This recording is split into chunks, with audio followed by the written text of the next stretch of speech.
বোরান, এখন থেকে পণ্য আমদানি রপ্তানির সকল ছাড়পত্র মিলবে একই ছাতার নিচে, অর্থাৎ আমদানি পণ্য খালাস করার জন্য দপ্তরে দপ্তরে ঘোরার ভোগান্তি আর নেই এবং অর্থনীতিতে গেম চেঞ্জার হিসেবে কাজ করবে এই নীতি এবং প্রথমবারের মতো জাতীয় লজিস্টিক নীতিমালার যাত্রা শুরু হচ্ছে।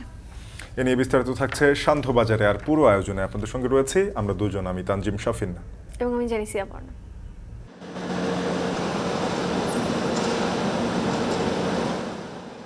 আমরা এই পলিসির সাথে আমরা কিন্তু আমাদের সীমাবদ্ধতাগুলো নিয়ে এসেছি। ব্যবসায় যদি খরচটা কমে তাহলে আমাদের আর কোনো সমস্যা থাকবে বলে আমি মনে করি না। দ্রুততম সময়ে স্বল্পতম ব্যয়ে আমার উৎপাদিত পণ্য, আমার দ্রব্য আজকে সারা বিশ্বে আমাকে পৌঁছে দিতে হবে। আমদানিকারক এবং কৃষি উৎপাদনকারী যারা আছে তাদের সাথে ভোক্তা পর্যন্ত পৌঁছাইতে এই যে সাপ্লাই চেইন বা এই যে লজিস্টিক দরকার, এই জায়গাটাই মূল সমস্যা। এ নিয়ে আমরা বিস্তারিত জানাবো। শান্ত বাজারের পুরো আয়োজনে আপনাদের সঙ্গে রয়েছে আমি তানজিম শাফিন এবং আমি জেনিসিয়া বর্ণা।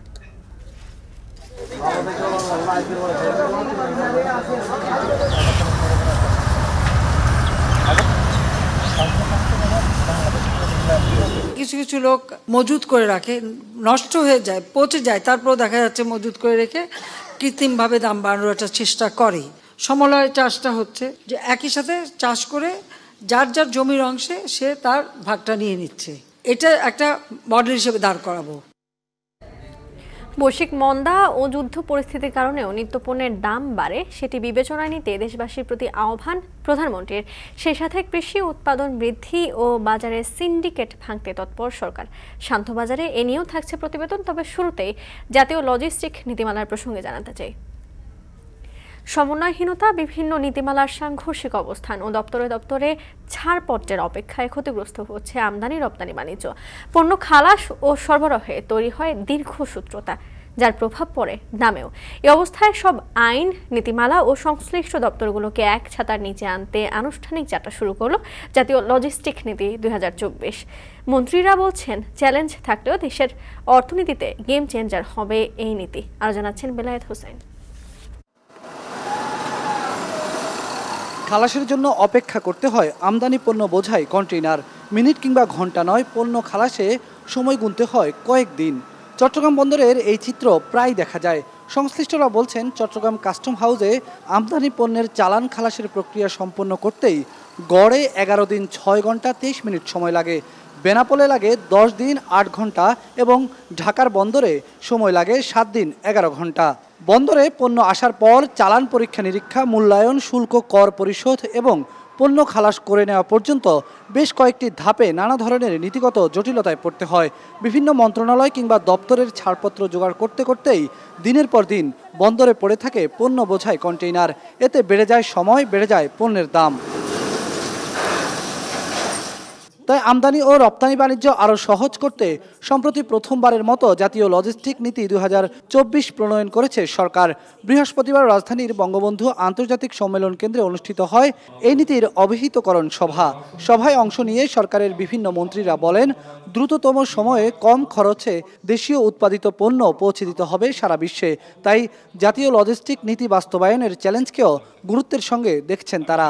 দ্রব্যমূল্যের সংকট নাই, তারপরেও প্রাইস বাড়তেছে। কারণ ভোক্তা, উৎপাদক, আমদানিকারক এবং কৃষি উৎপাদনকারী যারা আছে তাদের সাথে ভোক্তা পর্যন্ত পৌঁছাইতে এই যে সাপ্লাই চেইন বা এই যে লজিস্টিক দরকার, এই জায়গাটাই মূল সমস্যা। এবং আমি মনে করি এটা পুরো সমস্যাটার সমাধান হবে যখন এই লজিস্টিক নীতিমালাটা শতভাগ বাস্তবায়ন হবে। পদ্মা সেতু যেমন আমরা ধরতে পারি, ছুঁতে পারি, ট্যাঞ্জিবল একটা জিনিস, আমাদের সক্ষমতার একটা প্রতীক। আমি মনে করি এই ডকুমেন্টসটা এটা ইনট্যাঞ্জিবল, এটা সম্বন্ধে হয়তো দেখা, এটা নিয়ে এত স্টোরি নাই, পদ্মা সেতু নিয়ে যত স্টোরি আমরা আপডেটেড জানি, কিন্তু এটাও আমি মনে করি এরকমই আরেকটি সক্ষমতার প্রতীক এই ডকুমেন্ট। এখন কিন্তু এটা পরে আজকে ব্যবসায়ীদের মধ্যে একটা আস্থা আসবে, যারা ইনভেস্টার, যারা ইয়ে করা আছে, তারা একটা পথ পাবে, কোথায় যাব, কোথায় আছি। দ্রুততম সময়ে স্বল্পতম ব্যয়ে আমার উৎপাদিত পণ্য, আমার দ্রব্য আজকে সারা বিশ্বে আমাকে পৌঁছে দিতে হবে। অনুষ্ঠানে অংশ নিয়ে ব্যবসায়ীদের শীর্ষ সংগঠন FBCCI-এর সভাপতি বলেন, সরকারের তরফ থেকে কোনো প্রণোদনা চায় না ব্যবসায়ীরা, বরং তারা চায় সময় এবং ব্যয়ের সাশ্রয়। অন্যদিকে বিশ্বব্যাংকের কান্ট্রি ডিরেক্টর বলেন, টেকসই অর্থনীতির জন্য নতুন এই লজিস্টিক নীতি কার্যকর ভূমিকা রাখবে। This is certainly a policy that will contribute to achieving sustainable economic growth. With that, jobs creation. এটা এমন একটা জায়গা যেখান থেকে water connectivity, road connectivity, railway connectivity, everything is there. So better মেল হবে আমাদের দেশের জন্য একটা মাইল ফলক। এবং আমি মনে করি আমরা এখন কিন্তু ইনসেন্টিভ চাই না। ব্যবসা যদি খরচটা কমে তাহলে আমাদের আর কোনো সমস্যা থাকবে বলে আমি মনে করি না। সভাপতির বক্তব্যে প্রধানমন্ত্রীর মুখ্য সচিব বলেন, জাতীয় লজিস্টিক নীতি প্রণয়নের কারণে বহুমাত্রিক ও বহুমুখী পরিবহন ব্যবস্থা অপচয় কমাবে, সমন্বয় হবে নৌ, রেল, সড়ক ও আকাশপথে। আমরা সাধারণত পলিসিগুলোকে আমরা তৈরি করে ছেড়ে দেই। This is the first time আমরা এই পলিসির সাথে আমরা কিন্তু আমাদের সীমাবদ্ধতাগুলো নিয়ে এসেছি। জাতীয় লজিস্টিক নীতি 2024-এর আওতায় থাকবে 119টি কার্যক্রম। তবে এটি বাস্তবায়ন করতে হলে সংস্কারের প্রয়োজন হবে 62টি আইন ও নীতিমালার। বেলায়েত হোসাইন, এখন, ঢাকা। প্রধানমন্ত্রী শেখ হাসিনা বলেছেন, কখনো কখনো অতি মুনাফার জন্য গুদামজাত করে পণ্যের দাম বাড়িয়ে দেয় ব্যবসায়ীরা। তবে বৈশ্বিক পরিস্থিতির কারণে ওই জিনিসপত্রের দাম বাড়ে, এটা বিবেচনায় রাখতে হবে। জনগণকে স্বস্তি দিতে খাদ্যপণ্যে আমদানির নির্ভরতা কমাতে নানা উদ্যোগ নেওয়া হয়েছে। সকালে গণভবনে থাইল্যান্ড সফর পরবর্তী সংবাদ সম্মেলনে প্রধানমন্ত্রী বলেন, থাই সরকারকে দেশে বিনিয়োগের আহ্বান জানানো হয়েছে। রোহিঙ্গা প্রত্যাবাসনে থাইল্যান্ডের কাছ থেকে আরও জোরালো ভূমিকার প্রতিশ্রুতি মিলেছে বলেও জানান শেখ হাসিনা। হাসিব বিল্লার প্রতিবেদনে দেখুন বিস্তারিত। বিশ্বব্যাপী যুদ্ধ, জলবায়ুর প্রভাব ও প্রাকৃতিক দুর্যোগে বৈশ্বিক মূল্যস্ফীতির প্রভাব পড়েছে বাংলাদেশেও। জিনিসপত্রের দাম নিয়ে আছে সাধারণ মানুষের প্রতিক্রিয়া। প্রধানমন্ত্রীর সংবাদ সম্মেলনে তাই স্বাভাবিকভাবে উঠে এসেছে পণ্যের দাম বেড়ে যাওয়া প্রসঙ্গ। দেশে খাদ্যের অভাব নেই জানিয়ে প্রধানমন্ত্রী বলেন, কখনো কখনো অতি মুনাফার জন্য গুদামজাত করে পণ্যের দাম বাড়িয়ে দেয় ব্যবসায়ীরা। তবে বৈশ্বিক পরিস্থিতিও বিবেচনায় রাখার কথা বলেন তিনি। সাধারণত ধরা হয় যে সরবরাহ কম থাকলে দাম বাড়ে, কিন্তু এখানে দেখা যাচ্ছে সরবরাহ ঠিকই আছে কিন্তু দাম বাড়ছে। সেখানে কিছু কিছু লোক কারসাজি করে, এটা ঠিকই। একটা হচ্ছে যে এখানে কিছুটা তো আন্দোলনের নামে যখন আপনি মানুষকে সম্পৃক্ত করতে পারেন না, তখন তো ষড়যন্ত্রটাই স্থান পায়। তো সেই ক্ষেত্রে কিছু কিছু তো চক্রান্ত হয়, চেষ্টা করা হয়। আর কিছু আছে ব্যবসায়ী অধিক মুনাফার লোভেও এই ধরনের ঘটনা ঘটায়, যেটা অত্যন্ত মনে করি যেটা গর্হিত কাজ। তবুও আমাদের নজরদারি আছে, নজরদারি থাকবে। আর দেশে খাদ্যপণ্যের আমদানি নির্ভরতা কমাতে তার সরকারের নেয়া নানা পদক্ষেপের কথা তুলে ধরেন প্রধানমন্ত্রী। বলেন, কৃষকের ন্যায্য মূল্য নিশ্চিত করা হবে। তো হিসাব করে আমরা দেখি যে আমাদের কিন্তু খাদ্য চাহিদাটা বেড়ে গেছে। তার কারণ মানুষের এখন কেনার সক্ষমতা বেড়েছে, যার জন্য মাথাপিছু আয় বেড়েছে। কাজেই তারা সেভাবে এখন ভালো খেতে চায়। শুধু নুন ভাত যারা পেত তারা এখন আমিষও খায়। কূটনৈতিক সম্পর্কের 52 বছর পর সম্প্রতি থাইল্যান্ডে বাংলাদেশ সরকার প্রধান পর্যায়ের প্রথম সফর পরবর্তী গণভবনে বৃহস্পতিবারের এই সংবাদ সম্মেলনে উঠে আসে দুদেশের বাণিজ্য সম্পর্কের নানা দিক। সফরের মধ্য দিয়ে দুই দেশে ব্যবসা, বাণিজ্য এবং অভিজ্ঞতা বিনিময়ের একটা ভালো সুযোগ সৃষ্টি হয়েছে, যেটা ভবিষ্যতে আর্থসামাজিক ক্ষেত্রে কাজে লাগবে। প্রধানমন্ত্রী বলেন, প্রভাবমুক্ত উপজেলা নির্বাচন করতে দলীয় নেতাদের স্বজনদের বিরত রাখতে চেয়েছে আওয়ামী লীগ। যে হয়তো এক জায়গায় বউকে দিল, আর এক জায়গায় ছেলেকে দিল, আর এক জায়গায় এগুলি আসলে ঠিক না। কর্মীদেরও মূল্যায়ন করা উচিত। আমি সেটাই বলতে চেয়েছি আমাদের নেতা কর্মীদেরকে, যে কর্মীদেরও মূল্যায়ন করা উচিত এবং সেখানে সব কিছু নিজেরাই নিয়ে নেব, একটা আর আমাদের নেতা কর্মীদের জন্য কিছু রাখবো না, এটা তো হয় না। সেই কথাটাই আমি বলতে চেয়েছি। পার্লামেন্ট ইলেকশন করতে হলে আপনাকে তো পাবলিকের কাছে দেখাতে হবে যে আপনার পরবর্তী নেতৃত্বে কে আসবে, বা প্রধানমন্ত্রী কে হবে, বা নেতা কে হবে। একটা নেতা তো দেখাতে হবে। আপনার কাছে যদি এখন উপযুক্ত নেতা না থাকে, তখন তো আপনাকে একটা ছুতা খুঁজতে হয়। ফিলিস্তিনে অমানবিক নির্যাতনের পক্ষে আবারও বাংলাদেশের অবস্থান পরিষ্কার করেন প্রধানমন্ত্রী। বলেন, যুক্তরাষ্ট্রে বারবার মানবাধিকার লঙ্ঘন হচ্ছে, তাই নিজের ঘরকে আগে সামাল দেওয়া উচিত। যেভাবে গণহত্যা চলছে এটা অমানবিক। আর সবথেকে বড় কথা আপনারা দেখেছেন যে আজকে 900 ছাত্র, তারা নাকি ছাত্রছাত্রী প্রফেসর থেকে শুরু করে সব গ্রেপ্তার হয়েছে এই আন্দোলন করার জন্য একমাত্র আমেরিকায়। যে তাদের দেশে এই যে প্রতিনিয়ত মানবাধিকার লঙ্ঘন হচ্ছে, আর গুলি করে একেবারে যারা সাধারণ নিরীহ মানুষগুলিকে হত্যা করা হচ্ছে, এটা তো তাদের দেখা উচিত। নিজের ঘরের দিকে আগে সামলানো উচিত। আমার মনে হয় পুলিশ এখন আমেরিকান পুলিশদের অনুসরণ করতে পারে, আমাদের পুলিশ, কারণ আমরা তো ধৈর্য ধরতে বলেছিলাম সেই 28 অক্টোবরের কথা মনে আছে 2023 সালের। বিশ্ব পরিস্থিতি বিবেচনায় আওয়ামী লীগের 75 বছর পূর্তি অনুষ্ঠানে বিশ্ব নেতাদের আমন্ত্রণ জানানো হবে বলেও জানান প্রধানমন্ত্রী শেখ হাসিনা। আমরা আমাদের 75 বছর উদযাপন করব খুব ব্যাপকভাবে। হাসিব বিল্লাহ, এখন, ঢাকা। পূর্বাভাস থাকলেও রাজধানী সহ দেশের অধিকাংশ জেলায় এখনো অধরা বৃষ্টি, জনজীবনে নাভিশ্বাস। এর মধ্যে তীব্র গরমের মাঝে রাজধানীর বিভিন্ন সড়কে অনিয়ন্ত্রিত খোঁড়াখুড়িতে চরম ভোগান্তি, নিত্য যানজট ও ধুলাবালি ছড়িয়ে পড়েছে পথচারীর দুর্ভোগ সৃষ্টিতে।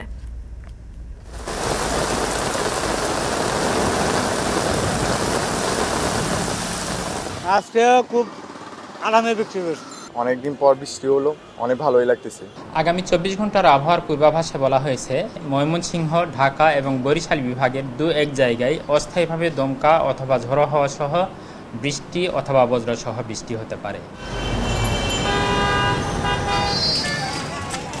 সামনে বর্ষাকাল, এই ভাঙবো কাটবো, এরপর দেখবেন যে সারি গুণ বর্ষাকালে ভাঙি ভাড়ে খনন করে তো সাথে সাথে করতেছে না, এটা দেখা যাচ্ছে মাসের পর মাস চলছেই। অনেক সময় ইমার্জেন্সি কাজে হইলো আমাদের অনেকটা পথ ঘুরে যেতে হচ্ছে। এটি যদি কেউ কমপ্লাই বা প্রতিপালন না করে তার জন্য কিন্তু আইনগত ব্যবস্থা নিয়ে থাকি, আমরা অনেক সময় জরিমানা করে থাকি। এ নিয়ে কিছুক্ষণ পরই জানাবো সবশেষ। আবারও $2 বিলিয়ন ছাড়িয়েছে রেমিটেন্স। এপ্রিল মাসে $204 কোটি বেশি প্রবাসী আয় এসেছে। এতে চলতি অর্থবছরে তৃতীয়বারের মতো এক মাসে $200 কোটি রেমিটেন্স আসলো। অপরদিকে দুদিনের ব্যবধানে আবারও $20 বিলিয়ন নিচে নেমেছে রিজার্ভ। তাই ডলার প্রবাহ বাড়াতে প্রবাসী আয়ে ব্যাংকের প্রণোদনা অব্যাহত রাখার পরামর্শ বিশেষজ্ঞদের। বিস্তারিত আতাউর নিয়নের প্রতিবেদনে। আমদানি ব্যয় ও অভ্যন্তরীণ চাহিদা পূরণ এবং রিজার্ভ স্থিতিশীল রাখতে নির্ভর করতে হয় রপ্তানি আয় বা রেমিটেন্সের উপর। তবে আমদানির জন্য যে বৈদেশিক মুদ্রার প্রয়োজন সে চাহিদা রপ্তানির আয়ে সম্ভব হয় না। তাই ডলারের চাহিদা বড় একটি অংশ পূরণ করে প্রবাসী আয়। খোলা বাজারে ডলারের দাম যখন লাফিয়ে বাড়তে থাকে তখন ব্যাংকিং চ্যানেলে কম আসতে শুরু করে রেমিটেন্স। পরে ধারাবাহিকভাবে নানা উদ্যোগ ও পদক্ষেপের ফলে পুনরায় ব্যাংক খাতে প্রবাসী আয় বাড়ে। বাংলাদেশ ব্যাংকের তথ্য অনুযায়ী চলতি 2023-24 অর্থবছরের প্রথমার্ধে প্রতি মাসে রেমিটেন্স $2 বিলিয়ন নিচে আসে। এর মধ্যে সবচেয়ে বেশি কম আসে গেল আগস্ট ও সেপ্টেম্বরে। পরে রেমিটেন্স প্রবাহ বাড়তে শুরু করলে জানুয়ারি ও ফেব্রুয়ারি মাসে $2 বিলিয়ন ছাড়িয়ে যায়। তারপর রমজান ও ঈদকে ঘিরে প্রতি বছরই প্রবাসী আয়ের গতি বাড়ে, কিন্তু মার্চ মাসে রেমিটেন্স আসে $199 কোটি। এরপরেই এপ্রিলের শেষে ফের $2 বিলিয়ন ছাড়ায় প্রবাসী আয়। বাংলাদেশ ব্যাংকের তথ্য মতে এপ্রিল মাসে ব্যাংকিং চ্যানেলে রেমিটেন্স এসেছে $204 কোটি 30 লাখ, যা মার্চ মাস থেকে $4 কোটি 62 লাখ বেশি। অপরদিকে 30 এপ্রিল শেষে মোট রিজার্ভ দাঁড়িয়েছে $25.37 বিলিয়ন। সেই সঙ্গে আইএমএফের শর্ত মতে BPM-6 অনুযায়ী রিজার্ভ হয়েছে $19.96 বিলিয়ন, যেখানে গত 28 এপ্রিল শেষে মোট রিজার্ভ দাঁড়িয়েছিল $25.39 বিলিয়ন এবং BPM-6 অনুযায়ী হয়েছিল $20.24 বিলিয়ন। সেক্ষেত্রে মাত্র দুদিনের বিপরীতে আবারও $20 বিলিয়ন নিচে নেমেছে রিজার্ভ। আগামী জুন মাসের মাঝামাঝিতে কোরবানি ঈদ হওয়ার কথা রয়েছে, তাই রেমিটেন্সে ব্যাংকগুলোর প্রণোদনা ঠিক রাখলে এবং খোলা বাজারের সঙ্গে ব্যাংকের ডলারের দামের পার্থক্য কম রাখা গেলে এই ধারাবাহিকতা অব্যাহত থাকবে বলে আশা প্রকাশ করেছেন বিশেষজ্ঞরা। আতাউর নিয়ন, এখন, ঢাকা।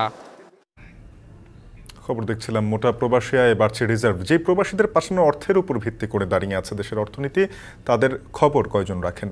বৈধভাবে বিদেশ পাড়ি দেওয়া এসব শ্রমিকদের হিসাব থাকলেও যারা অবৈধ পথে পাড়ি দেন ভিন দেশে, তাদের খবর পাওয়া যায় শুধু কোনো দুর্ঘটনার শিরোনাম হলে। এবার ভূমধ্যসাগর পাড়ি দিতে গিয়ে তিউনিসিয়া উপকূলে লাশ হয়ে ফিরলেন 8 বাংলাদেশি। বিমানবন্দরে মরদেহ আসার খবর জানাচ্ছেন সহকর্মী আসিফ ইকবাল। ইউরোপ যেতে পারলেই উপার্জন করা যাবে কোটি কোটি টাকা, আসবে সচ্ছলতা, একদিন হবে বিত্তবৈভব। এমনই উন্নত জীবনের মোহে লাখ লাখ টাকা খরচ করে বিদেশে পাড়ি দিতে দালালদের নৌকায় উঠেছিলেন মামুন শেখ। কিন্তু মামুনের সেই স্বপ্ন আর পূরণ হলো না। অবৈধ উপায়ে বিদেশ যেতে গিয়ে জীবন হারানো হতভাগ্যদের তালিকায় যুক্ত হলো তারও নাম। ভূমধ্যসাগর পাড়ি দিয়ে ইউরোপ যাওয়ার চেষ্টাকালে তিউনিসিয়া উপকূলে নৌকাডুবিতে মারা যায় 8 বাংলাদেশি। তাদেরই মরদেহ বৃহস্পতিবার হজরত শাহজালাল আন্তর্জাতিক বিমানবন্দরে পৌঁছালে সেখানে তৈরি হয় এক হৃদয়বিদারক দৃশ্য।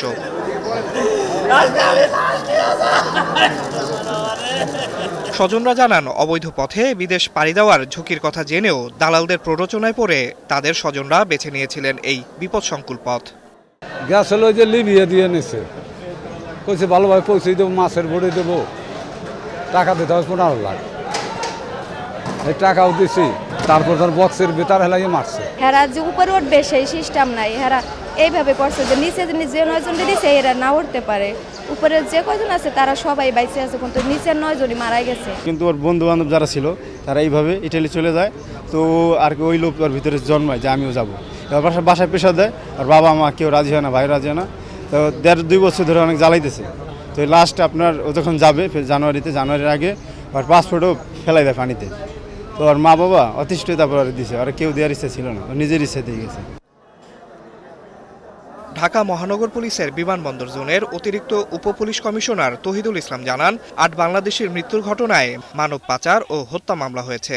সংঘবদ্ধ একটি মানব পাচারকারী হচ্ছে চক্র, যারা ইন্টারন্যাশনালি হচ্ছে বিভিন্ন রুট ব্যবহার করে, যে বাংলাদেশ থেকে দুবাই থেকে লিবিয়া, কোনো ক্ষেত্রে কাউকে মিশর থেকে আবার হচ্ছে লিবিয়া, অথবা হচ্ছে যে মিশর থেকে তার্কি হয়ে তারপরে হচ্ছে ইউরোপে ঢুকে। তো এদের ডেস্টিনেশন আসলে হচ্ছে ইউরোপ, প্রত্যেকের ডেস্টিনেশন ইউরোপ, এবং সেভাবে চুক্তি করে আসলে যায়। UNHCR এর তথ্য অনুযায়ী 2021 থেকে 2023 সালের জুলাই পর্যন্ত শুধু ইউরোপের দেশ ইটালিতেই অবৈধভাবে পাড়ি দিয়েছেন 22,778 বাংলাদেশি, যা দেশটিতে মোট অবৈধ অধিবাসীর 14%। আন্তর্জাতিক অভিবাসন সংস্থা মিসিং মাইগ্রেন্টের পরিসংখ্যান মতে আগের বছরগুলোর তুলনায় ভূমধ্যসাগরে ডুবে মৃত্যু এবং নিখোঁজের সংখ্যা বাড়ছে। আসিফ ইকবাল, এখন, ঢাকা। আবহাওয়া অফিসের সূত্র অনুযায়ী রাজধানীতে আজ বৃষ্টি হওয়ার কথা, সে অপেক্ষায় নগরবাসী ক্ষণ গুনছে। তবে কিছুক্ষণ পরপর মেঘের দেখা মিললেও বৃষ্টি যেন লুকোচুরি খেলছে নগরবাসীর সাথে। আরো জানাচ্ছেন তানজিলা খান মিম।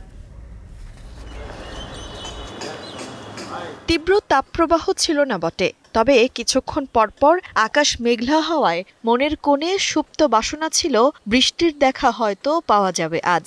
তবে সকাল দুপুর গড়িয়ে বিকেলেও যেন কাঙ্ক্ষিত বৃষ্টির দেখা নেই। এদিকে প্রতিদিনের মতোই গরমে নাভিশ্বাস উঠেছে পথচারী থেকে শুরু করে সাধারণ খেটে খাওয়া মানুষদের।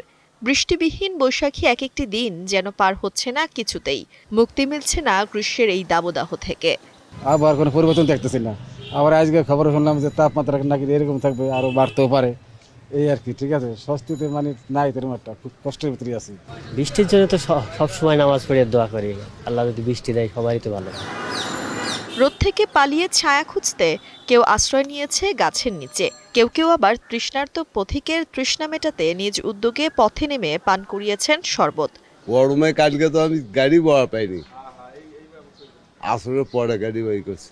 যে গরম গেল 3-4 দিন 5 দিন ধরে অতিরিক্ত গরমের মধ্যে রিক্সা চালা খুব কঠিন, এবং পানি দিনে না হলে 10 লিটার পানি খাওয়া পড়ে। দেখো একদিন আল্লাহ গরম রাখে, একদিন খাওয়াইবে, আর আল্লাহর কাছে দোয়া করো সবটাই দেন, এই যে আমার খাওয়াইতেছে আল্লাহ, সামনে আরো খাওয়াইতে পারে, এইটা রিজিকের দেন রাখায় আল্লাহ।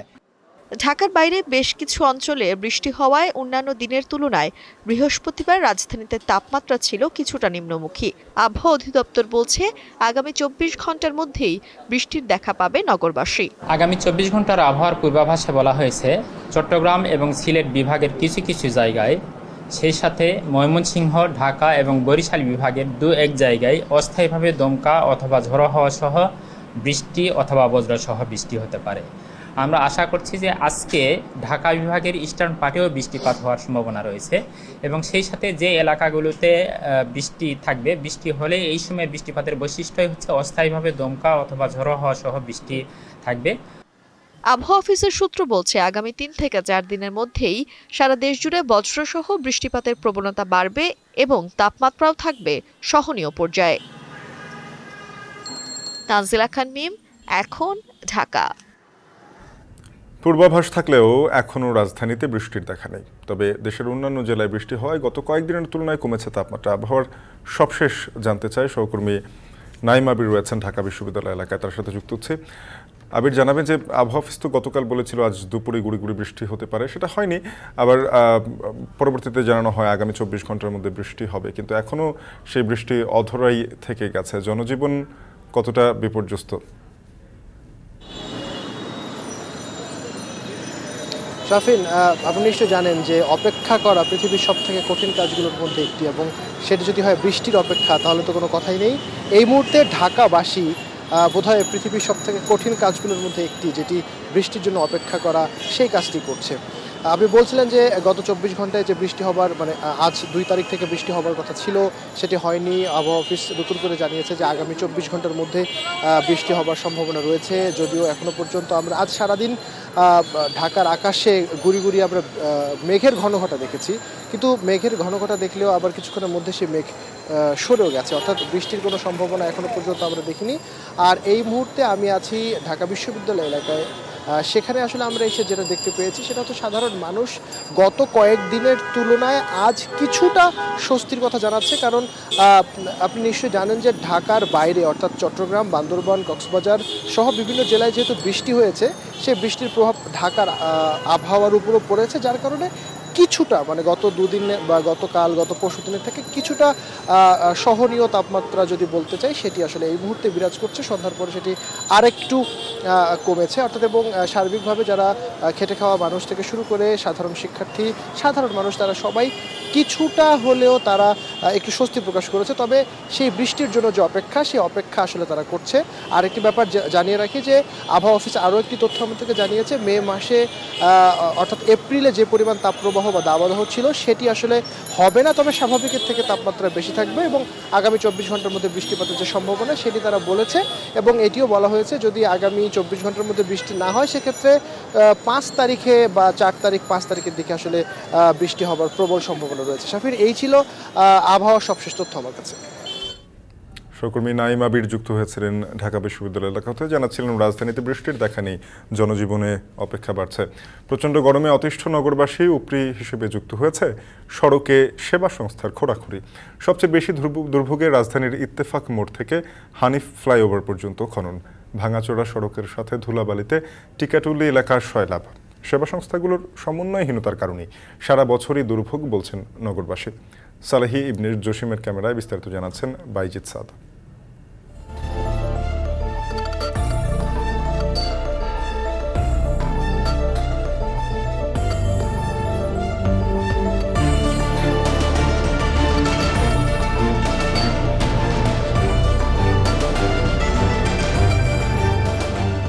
বর্ষার আগেই বাড়ে খোঁড়াখুঁড়ি, বাড়ে নগরবাসীর ভোগান্তি। এই গরমের কষ্টের মধ্যে যেন মরার উপর খাড়ার ঘা হয়ে দাঁড়িয়েছে সড়কের খোঁড়াখুঁড়ি। রাজধানীর বেশিরভাগ সড়কে চলছে উন্নয়ন কাজ। কোথাও ড্রেনেজ ব্যবস্থা ঠিক করতে সিটি কর্পোরেশন, কোথাও সুয়ারেজ লাইন ঠিক করতে ঢাকা ওয়াসা রাস্তা কাটছে, আবার কোথাও বিদ্যুতের লাইন ও ইন্টারনেট কেবল মাটির নিচে নিতে রাস্তা কাটছে সংশ্লিষ্ট প্রতিষ্ঠানগুলো।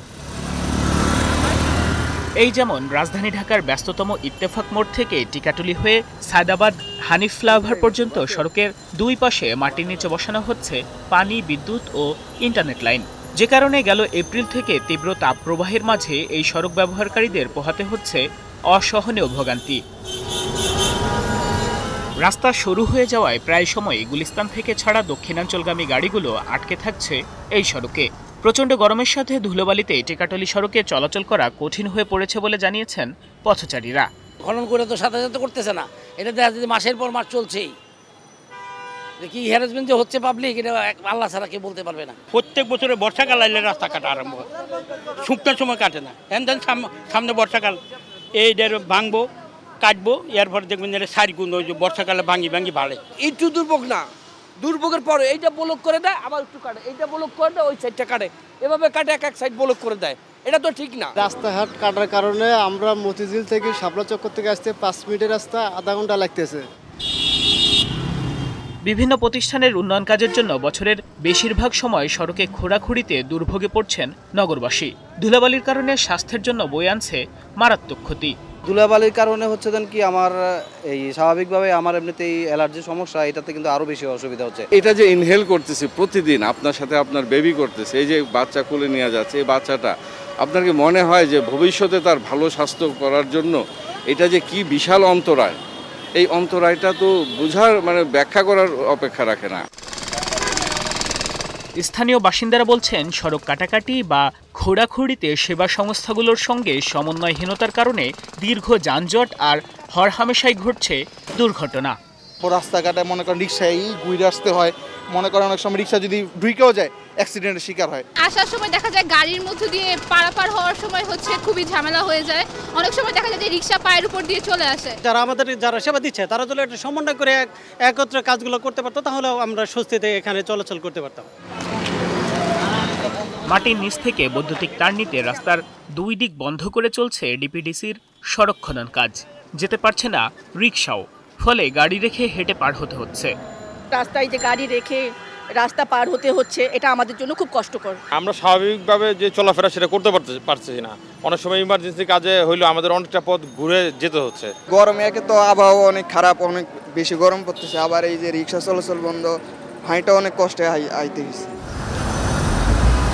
তথ্য বলছে ঢাকার দক্ষিণ সিটির খনন ও পুনর্নির্মাণ বিষয়ক ওয়ান স্টপ সেলের ৮০তম সভায় ১০টি অঞ্চলে প্রায় ২০টি সেবা সংস্থার ৪০টি কাজের অনুমতি দেওয়া হয়। শুধু এপ্রিল মাসে নগরের বিভিন্ন সড়কের ৯০টি পয়েন্টে খননের অনুমতি দেওয়া হয়েছে, যেখানে ডিপিডিসির ১৬টি, ওয়াসার ১১টি, বাহন লিমিটেডের অপটিক্যাল ফাইবার স্থাপনের জন্য ৬টি, বাংলাদেশ রেলওয়ের ৩টি, বাংলাদেশ সেনাবাহিনী, বাংলাদেশ স্কাউট, তিতাস, স্বামীমারা স্টিল এবং রেল রোলিং মিলসের একটি করে কাজ রয়েছে। বর্ষার আগেই সুয়ারেজ ড্রেন নির্মাণ, চলে সড়কে খোঁড়াখুড়ি, ফলে সড়ক হয়ে ওঠে অপ্রশস্ত, তৈরি হয় তীব্র যানজট। ভোগান্তিতে পড়েন যাত্রী, পথচারী, যানবাহনের শ্রমিক ও ব্যবসায়ীরা। এই কাটাকাটি বা খোঁড়াখুড়িতে সেবা সংস্থাগুলোর সমন্বয়হীনতার কারণে ভোগান্তিতে পড়তে হয় নগরবাসীকে। এর সমাধান কোথায়? সিটি কর্পোরেশন বলছে সড়কে খননে সেবা সংস্থাগুলোর বার্ষিক কর্মপরিকল্পনা দেওয়ার নিয়ম থাকলেও এ বিষয়ে সংশ্লিষ্ট প্রতিষ্ঠান থেকে তেমন সাড়া পাওয়া যায় না, তাই রয়ে যায় সমন্বয়হীনতা। তবে অনিবার্য কিছু কাজ ছাড়া বেশিরভাগ ক্ষেত্রেই মানা হচ্ছে নীতিমালা। খননে নাগরিক ভোগান্তি কমাতে জোরে দেওয়া হচ্ছে বিভিন্ন শর্ত, না মানলে করা হয় জরিমানা।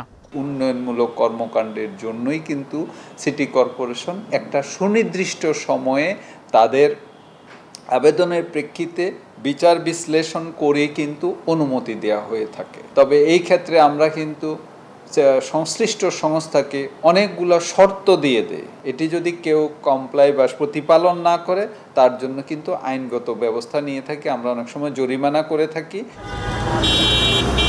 অন্যদিকে রাস্তা খননের কারণে তীব্র যানজট মোকাবেলায় হিমশিম খেতে হচ্ছে ট্রাফিক পুলিশকে। বড় ধরনের যানজট মোকাবেলায় বিকল্প পথ ব্যবহার করা হয় বলে জানান ওয়ারী ট্রাফিক বিভাগের এই কর্মকর্তা। একটু ট্রাফিকের ম্যানেজমেন্ট একটু সমস্যা হবে, এটা স্বাভাবিক। তো আমাদের এটা মেনে নিয়েই কাজ করতে হয়। যখন আমাদের এরকম অবস্থা হয় তখন আমরা বিকল্প রোড, যেটাকে ডাইভারশন বলি, বিকল্প রোড ডাইভারশন দেখে আমরা সেই পথে গাড়িগুলা মানে পরিচালিত করার চেষ্টা করি। রমজান ও ঈদ ঘিরে মানুষের চলাচল ও কাজকর্ম কয়েকগুণ বেড়ে যাওয়ায় রাজধানীর বেশিরভাগ সড়কেই গাড়ির চাপ লেগেই থাকত। তারপর শুরু হলো তীব্র তাপপ্রবাহ, আর এর মধ্যে একসাথে দীর্ঘ সময় ধরে সড়কে খোঁড়াখুড়ি যেন নগরবাসীর সংকট আরও বাড়িয়ে দিয়েছে। বাইজিদ সাদ, এখন, ঢাকা। শান্তবাজারে সময় হলো বিরতির, কিছুক্ষণ পরে ফিরে আসছি, সঙ্গে থাকুন।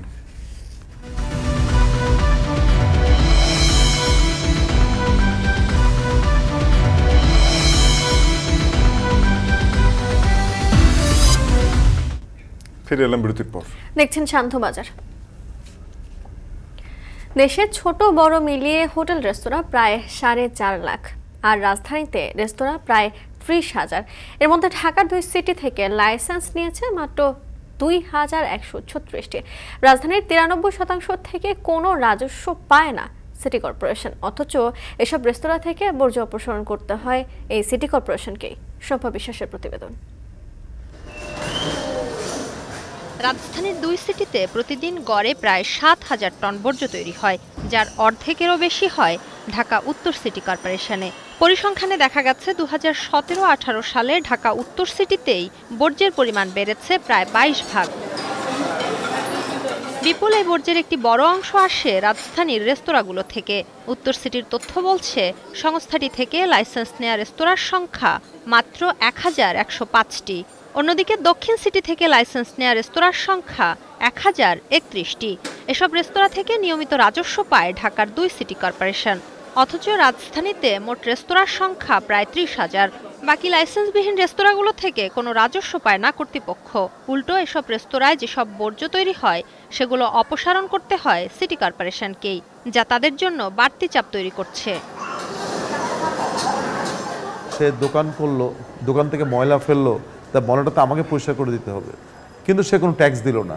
তুমি ট্যাক্স দেবে না, তোমার ময়লাটা আমি ফেলবো, এটা তো হতে পারে না তো এটা থেকে। সুতরাং যেরকম করে ট্যাক্স থেকে রেভিনিউ থেকে বঞ্চিত হচ্ছি, ঠিক অনুরূপভাবে তাকে কিন্তু সার্ভিস দিতে হচ্ছে আমাকে। বাংলাদেশ পরিসংখ্যান ব্যুরো 2021 সালে দেশের রেস্তোরাঁ খাত নিয়ে একটি জরিপ করে। জরিপে দেখা যায় 2021 সালে দেশে মোট হোটেল ও রেস্তোরাঁ ছিল 4,36,274টি। এক দশকের ব্যবধানে এই সংখ্যা বেড়েছে 58% বেশি। তবে অবাক করা তথ্য হচ্ছে, বর্তমানে রাজধানীতে যেসব রেস্তোরাঁ রয়েছে তার 93%ই অবৈধ। নরম গরম যদি বলি, সবগুলোই কিন্তু আমাদের অব্যাহত আছে, সামনেও থাকবে। যে অভিযানের কথা বলছেন, এটার মূল উদ্দেশ্য কিন্তু যে সমস্ত ভুল ত্রুটিগুলো আছে সবাই যেন এগুলো দ্রুত নিরসন করেই কিন্তু একটা নিরাপদ, সবার জন্য উপযোগী করে। অবৈধ রেস্তোরাঁর বিষয়ে জানতে চাইলে রেস্তোরাঁ মালিক সমিতি বলছে, এসব রেস্তোরাঁ মালিকদের আইনের আওতায় আনা উচিত। এছাড়া এসব রেস্তোরাঁর বিরুদ্ধে সরকারি সংস্থাগুলোকে ব্যবস্থা নেওয়ারও আহ্বান জানান তারা।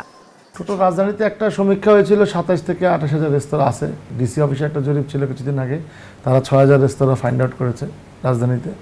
কিন্তু এখানে অলিতে গলিতে রেস্তোরাঁ তো সব জায়গায় হয়ে গেছে এখন। তো তাদেরকে একটা শৃঙ্খলা কীভাবে নিয়ে আসা যায় সেভাবে আমরা কাজ করব। আমরা চাই না রেস্তোরাঁ মালিক সমিতির ছাড়পত্র ছাড়া যেন কেউ ব্যবসা করতে না পারে। এদিকে নগর পরিকল্পনাবিদরা বলছেন, লাইসেন্সবিহীন রেস্তোরাঁগুলো থেকে বিপুল পরিমাণ রাজস্ব হারাচ্ছে ঢাকার 2 সিটি কর্পোরেশন।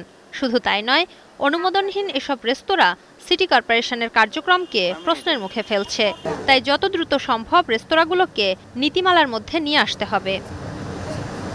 বড় সংখ্যার এই রেস্তোরাঁগুলো সিটি কর্পোরেশনের কাছে নিবন্ধিত নয়, এবং সিটি কর্পোরেশনও তাদের কাছ থেকে এই নিবন্ধন ফিজটাও কিন্তু পাচ্ছে না। অথচ এই রেস্তোরাঁগুলো প্রতিনিয়ত তারা ব্যবসা করছে এবং প্রতিনিয়ত প্রচুর পরিমাণে ময়লাও উৎপাদন করছে। এই যে বর্জ্য ব্যবস্থাপনায় তাদের প্রচুর পরিমাণে কন্ট্রিবিউশন, সেটা কিন্তু সিটি কর্পোরেশনে কিন্তু দেখভাল করছে। খোঁজ নিয়ে দেখা গেছে, রাজধানীর অবৈধ রেস্তোরাঁগুলো চলে সরকারি বিভিন্ন দপ্তরকে ম্যানেজ করে। বিশেষজ্ঞরা বলছেন, বড় কোনো দুর্ঘটনা ঘটলেই নিয়ম বহির্ভূতভাবে গড়ে ওঠা এসব রেস্তোরাঁর বিরুদ্ধে অভিযানে নামে প্রশাসন, আর এ কারণেই বারবার দুর্ঘটনা ঘটছে। দেশে গত 1 যুগ আগের তুলনায় রেস্তোরাঁর সংখ্যা বেড়ে দ্বিগুণ হয়েছে, যার মধ্যে হাতে গোনা কয়েকটি রেস্তোরাঁ বৈধ। হিসেব বলছে, ঢাকার 2 সিটি কর্পোরেশন এসব বৈধ রেস্তোরাঁ থেকে যে পরিমাণ রাজস্ব বর্তমানে পাচ্ছে, যদি ঢাকার সবগুলো রেস্তোরাঁ বৈধ কিংবা লাইসেন্সধারী হতো, তাহলে এখনকার থেকে অন্তত 13 গুণ বেশি রাজস্ব পেত সংস্থা দুটি। শম্পা বিশ্বাস, এখন, ঢাকা। রাজধানীর বেশিরভাগ খাল, ডোবা, নালা প্রায় আবর্জনার ভাগাড়ে পরিণত হয়েছে। এসব এলাকায় বৃষ্টি হলে মশার যন্ত্রণা বাড়ে কয়েক গুণ। এমনই একটি এলাকা ঢাকার মাতুয়াইল। দিনে রাতে মশার কামড়ে টেকা দেয়। পরিস্থিতি এতটাই অসহনীয় যে থাকতে না পেরে বাসা ছেড়েছেন বহু ভাড়াটিয়া। আরও জানাচ্ছেন মেহেরিনানি। ঢাকায় খালবা ডোবার পাশের এলাকাগুলোই মূলত ডেঙ্গুর উচ্চ ঝুঁকিতে থাকে। এই যেমন ঢাকা দক্ষিণের মাতোয়াইল এলাকা। এখানকার বাসিন্দা গ্যারেজ কর্মী আক্কাস মিয়া জানান, ডোবা নালাগুলো আবর্জনার ভাগাড়ে পরিণত হওয়ায় দুর্গন্ধ আর দূষণের পাশাপাশি বাড়ছে মশার উপদ্রব। গরম একটু কম আর বৃষ্টি বেশি। সন্ধ্যাবেলা তো বনি দেবো না, কাছে এলান দেবো, কাছে অ্যাক্সেস হয়ে যায়। আচ্ছা আত্মে পায় মানুষ ধরে কাছে এলান। এই এলাকায় গেল কয়েক বছর অন্য এলাকার থেকে ডেঙ্গু রোগীর সংখ্যা ছিল অনেকটাই বেশি।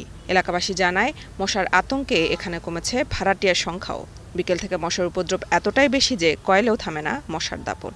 এতই মশার উপদ্রব যা কিনা আমাদের তো থাকা দুষ্কর হয়ে দাঁড়াইছে। যে নতুন কোনো ভাড়াটিয়া যদি আমাদের এলাকায় আসে সে বাধ্য হয় 1 মাস থেকে চলে যেতে, একমাত্র মশার কারণে।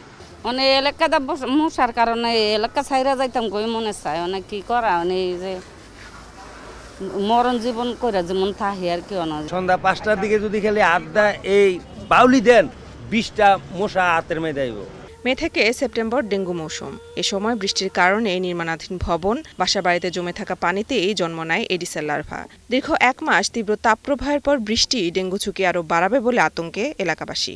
বৃষ্টি না হয় তো তারপরও যে মশা থাকা যায় না, কিন্তু বৃষ্টি হলে তো আরও বাড়ব। আতঙ্ক তো কাজ করতেছি, বৃষ্টি হইলে আবার বৃষ্টি এটা স্বস্তির কারণ হবে, ঠিক আছে। তারপর বৃষ্টি হলে আবার ধরেন রাস্তাঘাটে বিভিন্ন জায়গায় সমস্যাও তৈরি হবে, যেমন সুবিধা তেমন সমস্যা। সিটি কর্পোরেশন থেকে যদি কোনো একটা ব্যবস্থা নেয় তাহলে আশা করি আমরা এলাকাবাসী যারা আসছি এটা থেকে আশা করি আল্লাহর রহমতে আমরা মুক্তি পাবো। কীটতত্ত্ব বিশেষজ্ঞরা বলছেন দীর্ঘ সময় গরমের পর বৃষ্টিতে জমে থাকা পানিতে এডিস মশার প্রজনন হবে দ্বিগুণ হারে। বৃষ্টির পানিগুলো জমা হবে, তখনই যেই এডিস মশাগুলো, মা মশাগুলো বেঁচে আছে সেইগুলো ডিম পাড়বে, ডিম পেড়ে তার প্রজনন আবার দ্বিগুণ গতিতে বৃদ্ধি পাওয়া শুরু করবে। মে মাস থেকেই যেহেতু এডিস মশার মৌসুম শুরু হয়, তাই আগামী মাসে ডেঙ্গুরও বাড়ার একটি সম্ভাবনা রয়েছে। কালক্ষেপণ না করে সিটি কর্পোরেশন থেকে বৃষ্টির জমা পানি দ্রুত অপসারণের কাজ করার পরামর্শ বিশেষজ্ঞদের। মেহরিন অ্যানি, এখন, ঢাকা। সান্ধ্যবাজারে নিচ্ছে আরো একটি বিরতি, একটু পরেই ফিরে আসছি, সঙ্গে থাকুন।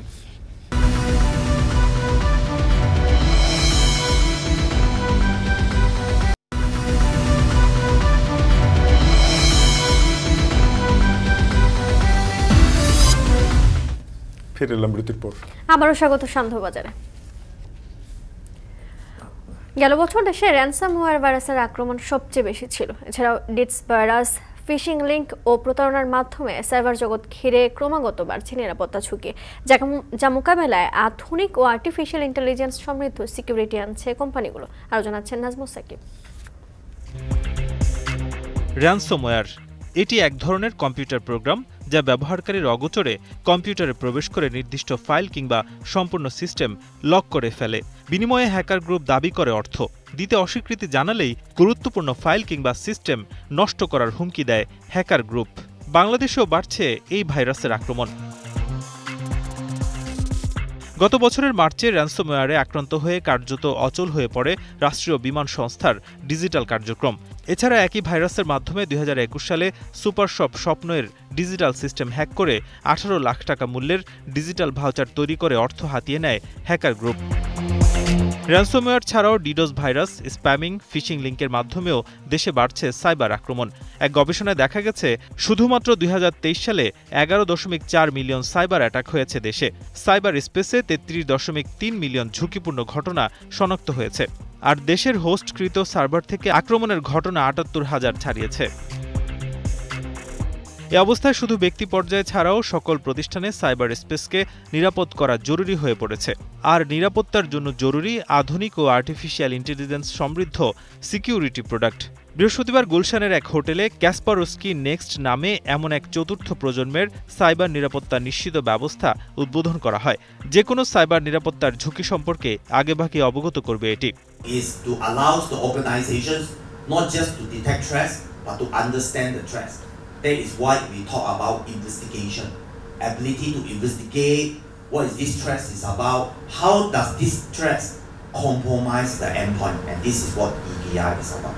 শুধু ঝুঁকি নির্দেশনা নয়, ব্যবসা প্রতিষ্ঠানের সকল সাইবার বিষয়ের সমাধানও মিলবে। Well, when we say financial, we think the bank is where all the money is. No, today data is a new goal. So any enterprises with data are actually targets. EDR foundation, EDR optimum ও XDR expert নামে 3 স্তরে কাজ করবে Kaspersky next. Najmus Shakib, এখন, ঢাকা। প্রায় 200 বছরের record ভেঙে শ্রীমঙ্গলে হলো মৌসুমের প্রথম চা নিলাম। চায়ের মান বাড়াতে নিলামে প্রতি কেজি চায়ের দর নির্ধারণ করে দেয় চা বোর্ড। গতানুগতিক নিলামের বাইরে পরিবর্তে মানভেদে কেজি প্রতি চায়ের ভিত্তি মূল্য রাখা হয় সর্বনিম্ন 160 টাকা থেকে 300 টাকা পর্যন্ত। এতে বাগান মালিক ও ব্যবসায়ীদের মধ্যে দেখা গিয়েছে মিশ্র প্রতিক্রিয়া। মৌলভীবাজার থেকে এম এ হামিদের প্রতিবেদন। বৃহস্পতিবার সকালে মৌলভীবাজারের শ্রীমঙ্গলে চলতি মৌসুমের প্রথম চা নিলাম অনুষ্ঠিত হয়। এতে 3টি ব্রোকার্স হাউস ও অর্ধশতাধিক বায়ার অংশ নেয়। তবে প্রায় 200 বছরের রেকর্ড ভেঙে এবারই প্রথম নিলামের আগে চায়ের সর্বনিম্ন দর বেঁধে দেয় বাগান মালিক, চা বোর্ড ও শিল্প মন্ত্রণালয়ের যৌথ কমিটি। প্রকারভেদে প্রতি কেজি চায়ের সর্বনিম্ন দর নির্ধারণ করা হয় 160 টাকা থেকে 300 টাকা পর্যন্ত। এটিকে ভিত্তিমূল্য ধরে নিলামে চলে দর কষাকষি। শেষ পর্যন্ত প্রতি কেজি গ্রিন টি বিক্রি হয় 1000 টাকা দরে এবং ব্ল্যাক টি বিক্রি হয় সর্বোচ্চ 620 টাকা ও সর্বনিম্ন 200 টাকায়। দেশের শিল্পটা যাতে ধ্বংস না হয় এই জন্য টি বোর্ডে যেটা নির্ধারণ করেছে সেটার সাথে আমরা একমত। টি বোর্ডে নির্ধারণ করে আর দিছে, কিন্তু চা যত গুণগত মান হবে দামটাও ঠিক এইভাবেই পাবে। ব্যবসায়ীরা বলছেন এই দাম বেঁধে দেয়াতে পঞ্চগড়ের চা ব্যবসায়ীরা লাভবান হলেও ক্ষতিগ্রস্ত হবে সিলেট ও চট্টগ্রামের চা বাগান মালিকরা। ফলে তাদের অনেকেই পূর্বদর নির্ধারণের বিরোধিতা করছেন। আমরা এ পর্যন্ত যত চা বিক্রি করেছি নর্থ বেঙ্গলের, তা 160 টাকার তো বিক্রি করা যায় নাই, 130 টাকা সর্বোচ্চ আমরা বিক্রি করেছি। প্রত্যেক বায়ারেরই নজর ছিল কোয়ালিটি সম্পন্ন চায়ের দিকে। আমরা আশা করব বাগান মালিকরা বা বাগান কর্তৃপক্ষরা যদি কোয়ালিটি সম্পন্ন চায়ের উপর গুরুত্ব দেয় তাহলে চায়ের বাজার উপরের দিকে যাবে। চা বোর্ড বলছে চা শিল্পকে বাঁচাতে ও বন্ধ চা বাগান চালু করতে পূর্ব দর নির্ধারণ সহ বেশ কিছু উদ্যোগ নেওয়া হয়েছে। চা শিল্পের যেটা মূল লক্ষ্য, যে দেশের চাহিদা মিটিয়ে বিদেশে গুণগত মান রক্ষা করে চা বিদেশে রপ্তানি করা। তো আমরা সে লক্ষ্যে কাজ করতেছি। আমরা চায়ের ন্যূনতম দাম বেঁধে দেওয়া হয়েছে, সর্বসম্মতিক্রমে এই সিদ্ধান্ত গ্রহণ করা হয়েছে। গত চা অর্থ বছরের নিলামে শ্রীমঙ্গলে 25টি নিলাম অনুষ্ঠিত হয়। এর মধ্যে প্রকাশিত 23টি নিলামের বিক্রিত চায়ের মূল্য 12,89,754 টাকা, যার গড় মূল্য দাঁড়ায় 147.37 টাকা। গেল বছর রেকর্ড পরিমাণ 102 মিলিয়ন কেজির উপরে চা উৎপাদন হলেও বিভিন্ন কারণে দাম পাননি চা মালিকরা। তবে চলতি মৌসুমে সরকারের বেঁধে দেয়া দরে ঘুরে দাঁড়ানোর আশা চা বাগান মালিকদের। এখন মৌলভীবাজার। শান্তবাজারে নিচ্ছে আরো একটি বিরতি, একটু পরে ফিরে আসছি, সঙ্গে থাকুন।